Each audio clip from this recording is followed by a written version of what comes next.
And so I'll say good morning again. If you don't know me, I'm Reverend Elisha Christopher. I am the spiritual director here at this Center for Spiritual Living in Santa Cruz. I do use they and them pronouns, and my ancestors immigrated to this country. The ones that immigrated here came here from Austria, Scotland, Ireland, and Holland. So we've been talking this month about raising our voices. In this year, 2025, our global year's theme has been rising higher and rooting deeper, right? And part of that rooting deeper has been this invitation for us to drop deeper into our practice when we're together, to drop deeper into the meditation, but also to rise into the celebration and into the possibility. And today's focus is really about raising our voices for peace. Standing and being the presence of peace in the world when it is so desperately needed right now. And one of the things that I know, and that I will tell us over and over and over again, is that the power of the universe, the consciousness of God, the creative force that we are working with, is always working perfectly. And what I mean by that is the universe, life is a mirror, and it is always reflecting back to us what is happening within us, individually and collectively. And there's this idea that I've been chewing on this week that actually comes from Dr. King. And it's this idea about peace, and that he talks about negative peace and positive peace. He describes negative peace as the absence of war, right? Negative peace is the absence of all the things that we think of as discordant and painful and visible in the world. But he says that negative peace also often comes with the suppression of voices, right? So negative peace is the appearance of peace. It's when we make nice so that the appearance of peace can be present here with us, but actually there's a whole lot underneath the surface that's not being addressed, that's not peaceful, right? And I would even argue, perhaps, that in years previous to now, maybe before 2020, before 2016, wherever you draw the line where this whole story shifted a little bit, I think we've been living in this country, especially in the presence of negative peace for a long time. I grew up in a family that said, we don't talk about religion and politics at the table, right? We've all lived with that, right? And that's negative peace. That's saying we're not going to talk about the things that aren't working so that we can maintain the facade that it is working, right? Well, then Dr. King talks about this idea of positive peace. Positive peace is the peace we fight for. Positive peace is the presence of the fight for justice. It's the presence of speaking up in the name of injustice. It's the activity of building peace, of bringing peace forward. And he says that oftentimes looks very messy. That positive peace doesn't always necessarily look and feel like what we think of as peace when we come at it from the other side. Because there's this one version of peace where it's just everything is so fabulous and peaceful and just right? And then there's this other version of peace that is like sexy and powerful and on fire and calls us in and says you get to participate in activating and building peace in the world, right? So I have a poem that I want to share with you that my teacher, Jean Houston, reads quite often. And I believe the title of the poem is simply, Peace is Sexy. And it's written by Clifford Browder, and it goes like this. Peace is not sterile gauze, a snowflake, an insipid dove. It's feisty and rich. Don't let the war boys hog it all. The spit, the spice, and the glamour, peace is potency. Reaching and sprouting, budding and branching, it's lifting things, a good scrap, a hot wrestle and a cool scrub. Cleansing and hope, peace is the empowerment of dust, whispers of the song before origin as out of seed. The cathedral of the body builds itself, its spasms and metamorphoses, that, you know what I mean. The vertigo, the mind and dancing with the fecundar, the music of need. Peace is little orange bees, spotted ladybugs on white campions, late June with a stink of linden, prickles and burrs, its wild grapes in a bramble, a tough nut, lovers churning through the night at noon, in the morning, a juicy comeuppance for the grim suppressors. Peace is for the star biters and the rooted. Don't be dainty. Go at it. Hammer and tongue. Peace is not purity, limp, neat, and dry. It's sexy.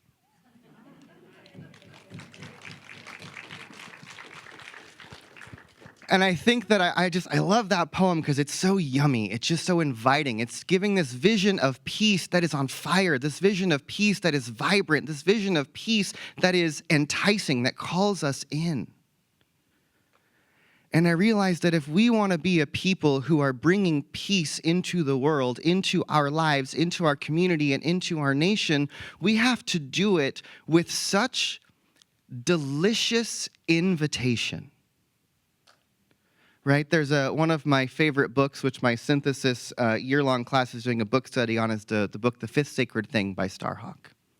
And in her nonviolent communication strategy, when there's a little war happening and they're fighting the people who are invading, the strategy becomes, let's show the invaders, the people who are seeking to take away our way of life, just how beautiful it is on this side. And so when the soldiers march into their town, they're all told to respond with one sentence. There's a place for you at our table if you would choose to join us. There is a place for you at our table if you would choose to join us. And then they show what it looks like to get a seat at the table. That there's enough for everyone, freedom of expression, the opportunity to be yourself, to love the way that you love, to be seen and respected and heard and lifted up and nurtured by community, to create a vision of peace that's so enticing that those that we might other or feel are fighting against us want a seat at the table. To be held, to be healed, to be carried through their own grief and pain, which is probably the source of all the things that are happening. Right? And the more we create the other, the more we point at them, the more we allow the whatever it is in. Yeah. Exactly. If we point at the other and continuously say they are doing this, we create more otherness. If we hate the haters, we let hate in our hearts, and we've created more hate. So we have to be the ones who find a way to live in such an open love that is willing to embrace those who hate us. There was a guy a couple thousand years ago who sat on top of a mountain and gave a sermon who talked about love your neighbor, pray for those who would hurt you, be kind to those who do bad things to you. That was Jesus, by the way. It's a good message. Right? And I find it fascinating that there is a culture out there of people who claim to follow this teacher, Jesus, who when you put the teachings forward say, I want nothing to do with that. So it seems that it's up to us to be the revealers of Christ consciousness, to be the presence of love and peace, to show the way, the love, the light that the world needs. Because it's in our hands now. We are the ones who believe that love is stronger than hate. We are the ones who believe in a vision of a world that works for everyone. We are the ones who believe that there's a way. There's a way out of what we're going through. We have to. Right? And not in a peace, not in a passive peace, not in a small vision. But we've got to cultivate something that's so wild and on fire that it calls us and everyone around us forward because they feel what we're cultivating. And part of that is we can't go back. We can't go back to what was in any way. Because in a lot of ways, what wasn't working. In a lot of ways, what was the presence of negative peace. So we can't go back to what was, and so we're living through this time where everything is up for rearrange, everything is crumbling down, everything's falling apart, things feel like they're being ripped away from us. And yet in that, every single one of us is being put in a place to make decisions we wouldn't have made before, to stand up in ways that perhaps we couldn't have before, to find our voice in the contrast. Because one of the things I know is that everything that happens to us happens for us, and everything that comes our way is an invitation. And so there's a great big invitation in front of all of us, in front of the world, in front of our nation. The invitation is expansive and huge. It's an invitation bigger than we've ever had before. And I know in my own life, every time, every moment that I have come across a great moment of contrast, a great moment of difficulty, a great moment of despair, those have been my moments of transformation.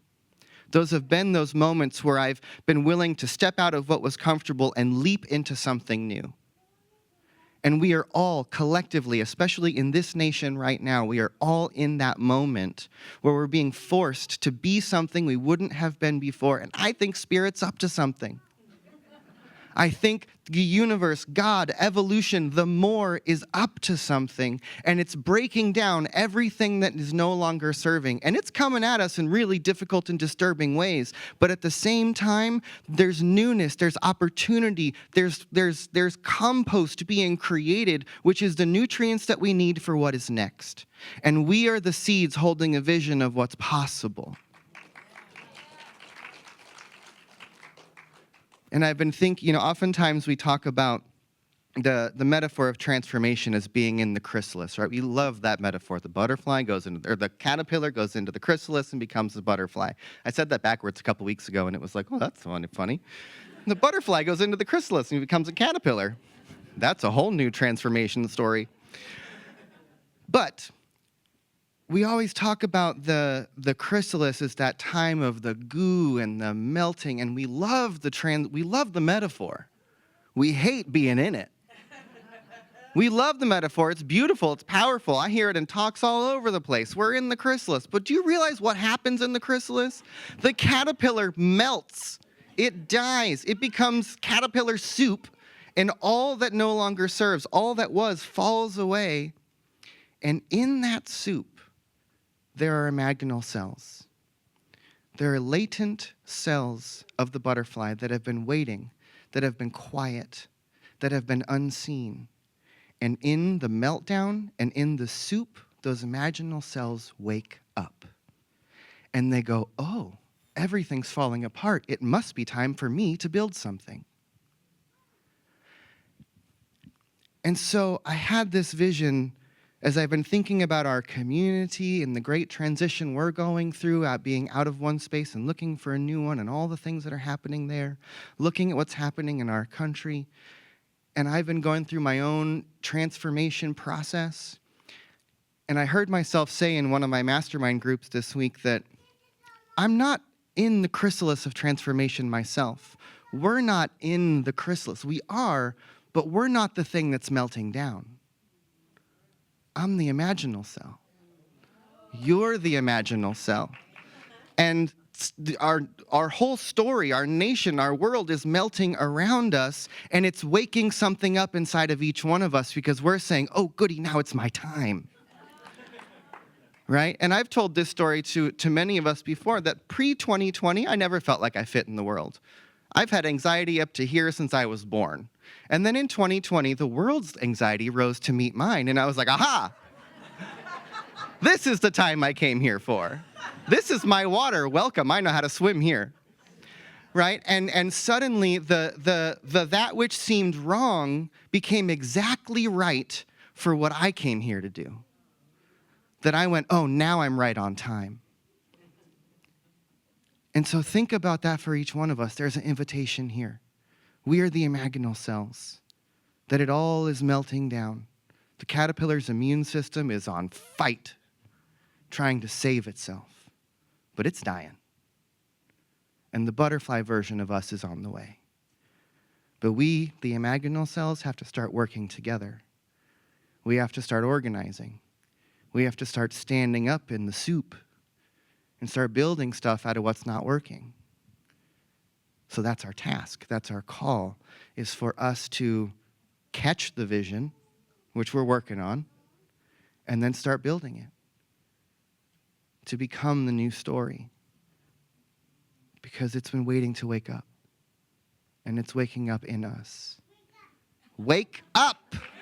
I'm so glad we have the unfiltered voice of God in the room to echo what I'm saying to all of us. Thank you, my dear. Let's take a deep breath and let it go. Let's take another deep breath in and let it go. One more together. Let's breathe.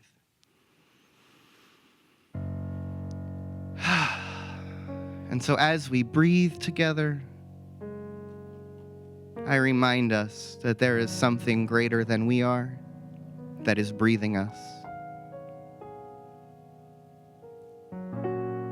Feel it. I'm not breathing. You're not breathing. Something is breathing us. And that something is God. That something is life itself. Because what I know is that there is one seamless presence that is living and breathing throughout the entirety of the universe. That this one presence is the divine mind, it is the divine heart, it is the body of all that exists. That in that one mind holds all possibility. It is that one life that has been unfolding throughout all of evolution for billions of years, evolving and becoming, transforming. One life. And it's who I am. It's who each one of us is. That we are the power and the presence of the infinite mind. We are the force of evolution. We are life itself, waking up, remembering itself. And so in that, let each one of us remember that there is something within us that is being awakened by the external conditions. That all that's happening in the world, all that seems to be wrong, all that seems to be falling apart, guess what? It's here for us. That all of this is waking up something within us. It's calling us to become something more than we've ever been. It's calling us to dream of things we could never dream of. The caterpillar could never dream of flying. And yet here we are, dreaming of things we never dreamed of before. Waking up to new potential and possibility, activating our voices, coming together in community, building a world that works for everyone. In the midst of all that is taking place around us, we are being called to something higher. And so let us breathe together. Remember that we're being breathed. Remember that there's a power for good in this universe that is greater than we are, that is coursing through us. Not only is it breathing us, it's beating our hearts, it's speaking these words, it's hearing them. It's unfolding in all the activity of all that's happening right now. And when we can see it, when we can believe it, when we can understand it and know that God is all that there is, that truth will reveal itself in our very presence, because nothing other than that can exist in the face of that absolute truth. So let us awaken to the truth of who we are. Let's awaken a new story. Let's awaken a new vision. Let's build a world that works for everyone, not just think about it, dream about it, and talk about it. Let's build it. Let's stand up for it. Let's organize for it. Let's come together and say yes to what's possible so that we can celebrate, so that we can remember how grateful we truly are for this life that we are given, that is so precious, that is so powerful. I know that there is a power for good in this universe, greater than we are. Ernest Holmes says we can use it. I say it can use us. Let each one of us be an opening for God, an opening for good, an opening for peace, an opening for truth, an opening for justice. For we are the peacemakers. We are the ones who know there is something greater at work here. And that this power is greater than any conditions. It's greater than any person. It's greater than any president. It's greater than any law. We are working with a power that forges worlds, that evolves species, that expands the universe. So let it move through us in everything we do. As we surrender to that power for good, as we surrender to the more, as we surrender to the meltdown, because it's the awakening. And so we participate wholly and completely, every breath, every moment, every day. And so it is.